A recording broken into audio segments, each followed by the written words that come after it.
this idea that if we recognize that men sometimes abuse women, somehow that we recognize that women sometimes abuse men, that we're somehow negating that sometimes men abuse women.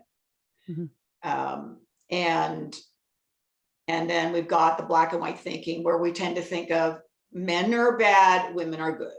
Men are dishonest, women are honest.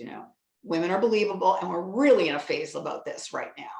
Believe everything a woman says, don't believe anything a man says.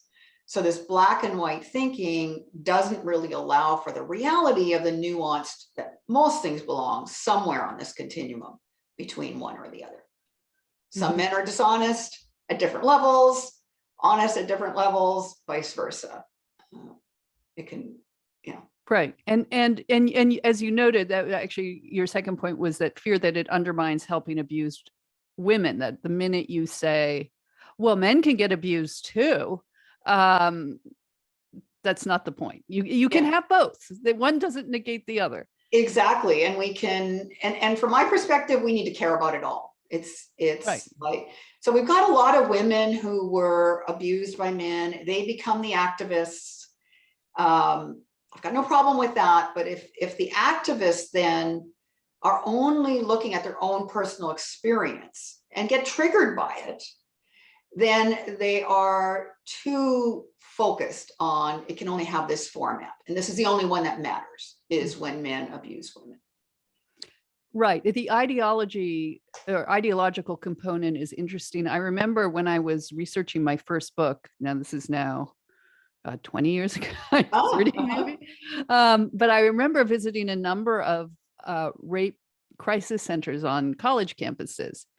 And I was very struck by their manuals that they use. Now, I don't think they do. I don't even know if, honestly, these centers exist anymore, whether they've morphed into something else. But I remember very clearly that the rape manuals said for the counseling that when you got a call or somebody came in who had been raped, that of course you were to help her and get her medical attention and that sort of thing. But then you were as soon as you could to educate her on how this was part of the patriarchy, and that she had to see her attack in terms of basically all men are capable of being rapists or all men are rapists at some level. And I was so horrified by this, because that is not the way you're going to lead someone who's had this very traumatic thing happen to her to happy and healthy relationships with decent men. Right. And so I was just, I had never seen the politics laid out so plainly. But again, I don't know, but I think it's the same thing that undermines what you're talking about, which is in today's Me Too form, believe the woman. Right. Regardless. And this idea that the root cause is patriarchy. Our domestic violence advocacy and treatment programs are based on the what is presented as fact, that domestic violence happens because of patriarchy. Mm-hmm. Well, if domestic violence happens because of patriarchy, it has to be male to female. Right. It can't be anything else. And in my book, I list 72 reasons why somebody might abuse their partner. Right. So if it's so male it's to still female, that ideology that was more plainly put maybe in those manuals, but it does inform a lot of what happens today. And that goes to one of your points. The pendulum has swung too far, you wrote. Yeah.